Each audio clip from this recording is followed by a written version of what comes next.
Hello and welcome back to another Divinium demo. Today we're showing off Mystery Saber number 22.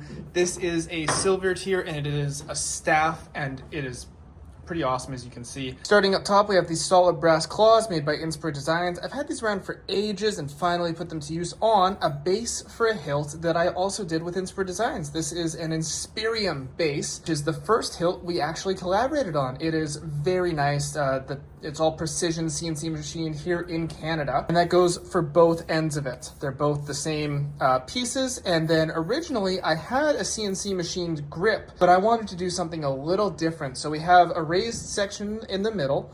We have this supple green lambskin leather wrap with a unique termination. It's very secure. I thought it looked cool, and I don't see people doing it like this, so I wanted to try something new. The Inspirium hilt, you would normally have a control box, but I've put a crystal chamber there. Each hilt has a crystal chamber, and it lights up beautifully in different colors, as you can see. Now the hilt does have twist on, twist off, which is awesome for powering up both ends at the same time. To use a blade, this is where things get a little weird. There's not a lot of room for an install in this because these are bulletproof. They were built so tough by me and Adrian. So what I've done is I've actually designed a system up here so you never need to open the grip. The only time you'll need to open it is to replace a battery completely, but not to charge it, because we have a USB connector. So if you plug this into either of the emitters, and you'll notice it's a little springy there, you're going to hold down and just tighten the set screw enough that it's not going to come back up. That's it. Now you can plug in and you'll have USB access and charging, so you can upload fonts, do config, and charge the Saber like that. Big thanks to Aaron White of ANW, or AWN, I can't remember, I apologize, for the idea of accessing via USB via these connectors. He originally did it in his Black Mamba, and I thought it was so brilliant I just had to try it in a Saber. When you're ready to use a blade, we have these blade modules, and you're going to just plug it in, have your blade, push down until you feel, I'll loosen the set screw a little bit here to be safe. Push down until you can feel the springs, and then tighten. And that's it.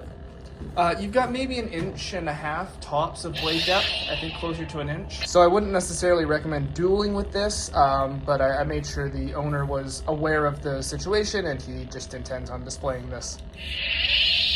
Removing the adapter is very simple, but I've also designed a tool to make it easier just in case something gets stuck. You're not grabbing at the pins with pliers. You have a magnetic adapter, so all you do is you hold it near and it pulls it out. And then be careful when you pry it apart because you don't want to pop off the magnet. So give it a little twist, pull like that. It's not the end of the world if the magnet pops off when you're pulling the magnets apart because it's still strong enough to go together like that.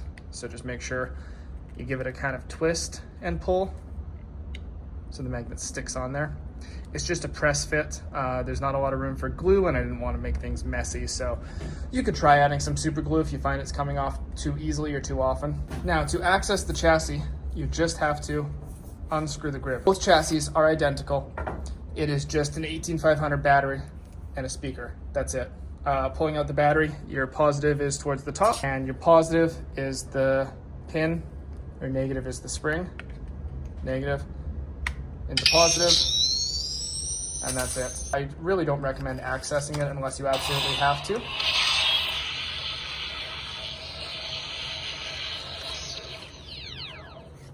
And then the grip just screws back on like this, and everything lines up very nicely. That's all for this video. Thanks for watching, and may the force be with you.